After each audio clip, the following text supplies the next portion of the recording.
previous video, I talked about 5 key quotations from Macbeth and how they link to themes. Today what I'm going to do is I'm going to talk about the 5 key quotations, but for A Christmas Carol. Remember, this is thinking about Edexcel and the GCSE English literature. Okay, right, let's crack on. So first of all, we're going to have from Stave 1, solitary as an oyster. Now this quote is from right at the beginning of the novella, and it emphasises to us how Scrooge shuts himself off from the rest of society. So what theme does it link to? Well, first of all, it links to greed. Greed has made him emotionally locked away, and Dickens is really criticising this kind of selfish behaviour, especially amongst the wealthy classes.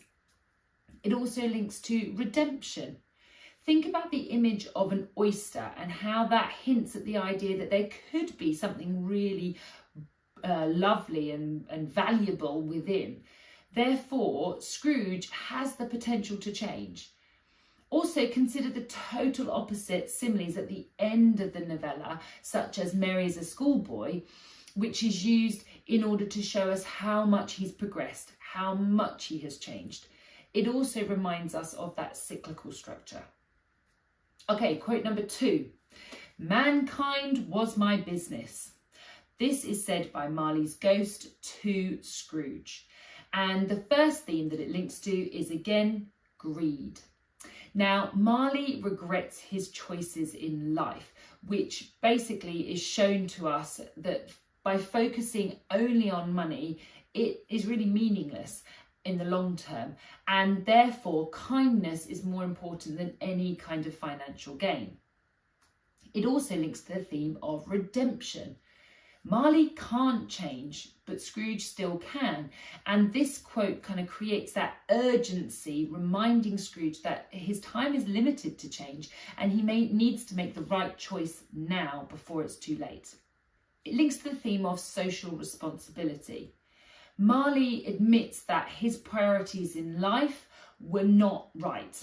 He only concentrated on profits, whereas he really should have been helping others. And Dickens does this to criticise the wealthy for not kind of understanding the poor and not recognising them, and reminding us that we all have a social responsibility to look after those who are more vulnerable. Quote number 3. What reason have you to be merry? You're poor enough. This is Scrooge talking to Fred. Now, what themes does this link to? First of all, family.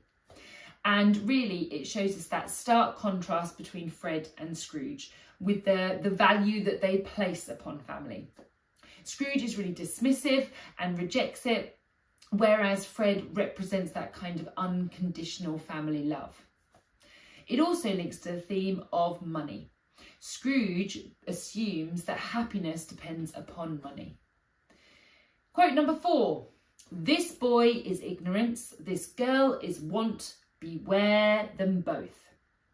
Now this is said by the ghost of Christmas present to Scrooge when he has the 2 wolfish children underneath his robes.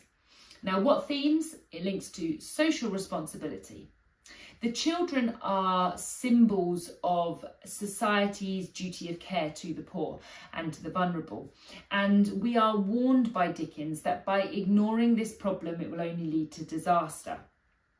It also links to the theme of poverty, showing us the human cost of economic inequality, and their appearance reminds us and reflects of that neglect that they experience.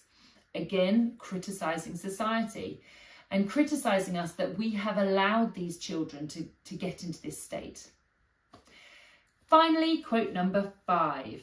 I will live in the past, the present and the future. This is said by Scrooge in Stave 4 to the ghost of Christmas yet to come. Now, it links to the theme of redemption. He is finally accepting his responsibility for his past actions, and he is committed to genuine change. By using this, Dickens reminds us that redemption is really possible.